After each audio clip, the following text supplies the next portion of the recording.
This is an Audio Snippets production. Please subscribe and share our page.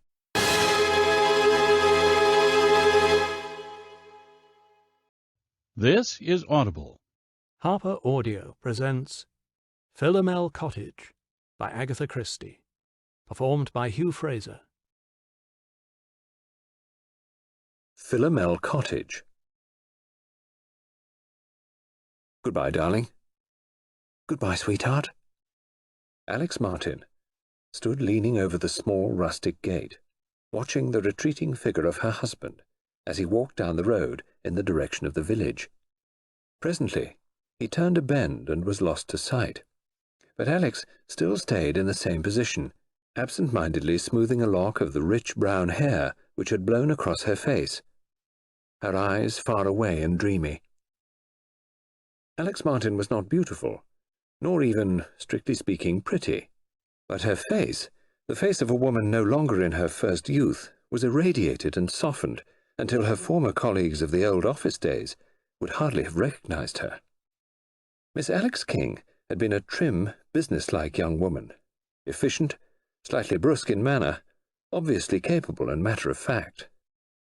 Alix had graduated in a hard school. For 15 years, from the age of 18 until she was 33, she had kept herself, and for 7 years of the time an invalid mother, by her work as a shorthand typist. It was the struggle for existence which had hardened the soft lines of her girlish face. True, there had been romance of a kind. Dick Windyford, a fellow clerk. Very much of a woman at heart, Alix had always known, without seeming to know, that he cared. Outwardly they had been friends, nothing more.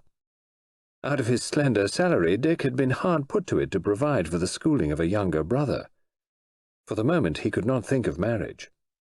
And then, suddenly, deliverance from daily toil had come to the girl in the most unexpected manner. A distant cousin had died, leaving her money to Alix. A few £1,000s, enough to bring in a couple of hundred a year. To Alix it was freedom, life, independence. Now she and Dick need wait no longer. But Dick reacted unexpectedly.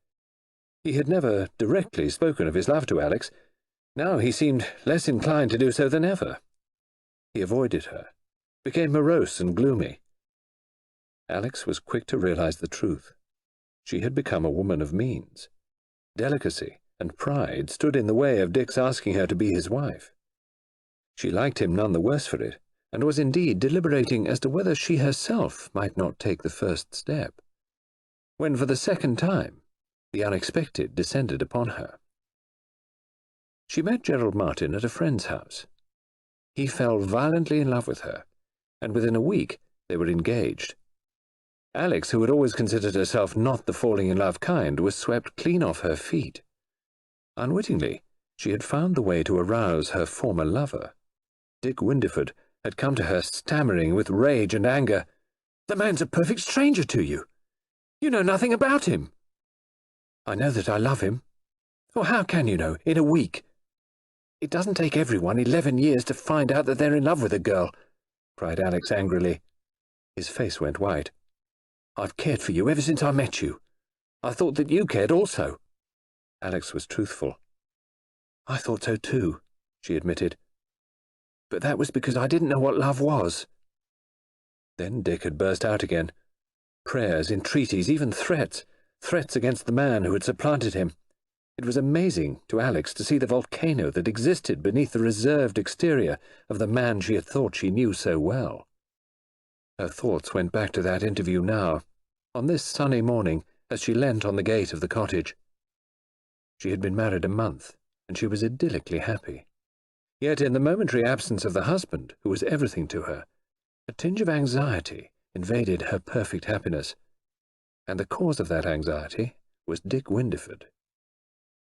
3 times since her marriage she had dreamed the same dream. The environment differed, but the main facts were always the same. She saw her husband lying dead, and Dick Windyford standing over him, and she knew clearly and distinctly that his was the hand which had dealt the fatal blow. But horrible though that was, there was something more horrible still. horrible that was on awakening, for in the dream it seemed perfectly natural and inevitable.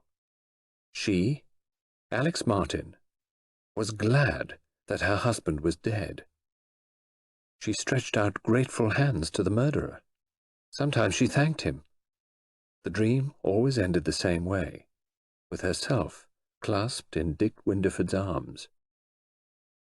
She had said nothing of this dream to her husband, but secretly it had perturbed her more than she liked to admit. Was it a warning? A warning against Dick Winderford? Alix was roused from her thoughts by the sharp ringing of the telephone bell from within the house. She entered the cottage and picked up the receiver. Suddenly she swayed and put out a hand against the wall. "Who did you say was speaking?" "Why, Alix, what's the matter with your voice? I wouldn't have known it. It's Dick." "Oh," said Alix. "Oh, where are you?" "At the Traveller's Arms. That's the right name, isn't it? Or don't you even know the existence of your village pub? I'm on holiday, doing a bit of fishing here. Any objection to my looking you two good people up this evening after dinner?" "No," said Alix sharply. "You mustn't come."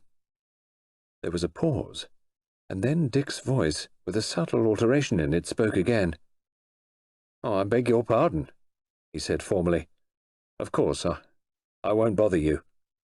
Alix broke in hastily. He must think her behaviour too extraordinary. It was extraordinary. Her nerves must be all to pieces. "I only meant that we were engaged tonight," she explained, trying to make her voice sound as natural as possible.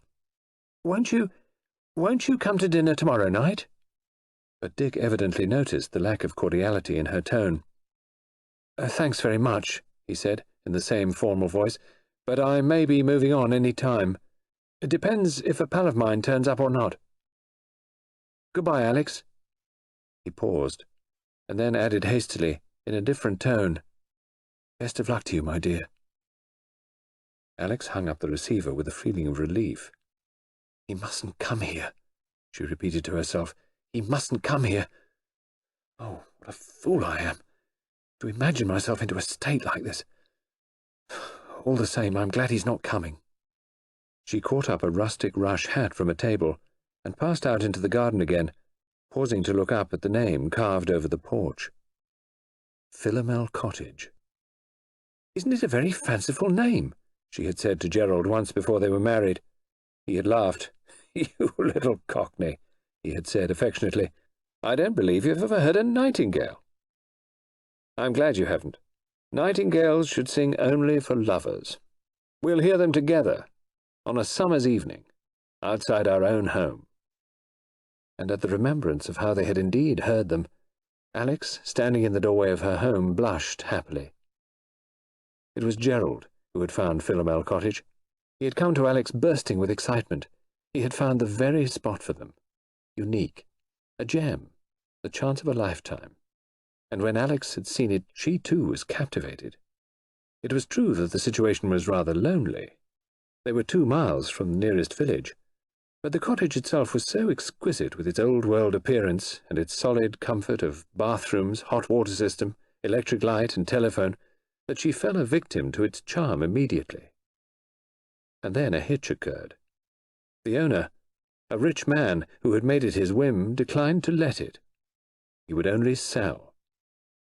Gerald Martin, though possessed of a good income, was unable to touch his capital. He could raise at most £1,000. The owner was asking 3.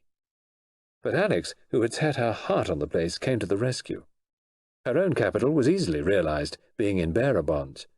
She would contribute half of it to the purchase of the home, so Philomel Cottage became their very own, and never for a minute had Alix regretted the choice. It was true that servants did not appreciate the rural solitude. Indeed, at the moment they had none at all. But Alix, who had been starved of domestic life, thoroughly enjoyed cooking dainty little meals and looking after the house. The garden, which was magnificently stocked with flowers, was attended by an old man from the village who came twice a week. As she rounded the corner of the house, Alix was surprised to see the old gardener in question, busy over the flower beds. She was surprised because his days for work were Mondays and Fridays. and today was Wednesday. "Why, George, what are you doing here?" she asked as she came towards him. The old man straightened up with a chuckle, touching the brim of an aged cap. "I thought as how you'd be surprised, ma'am. But 'tis this way. There be a fete over to Squire's on Friday, and I says to myself, I says, neither Mr. Martin nor yet his good lady won't take it amiss if I comes for once on a Wednesday instead of a Friday." To hear the full version of, click on the link below. Thank you for listening to Audio Snippets.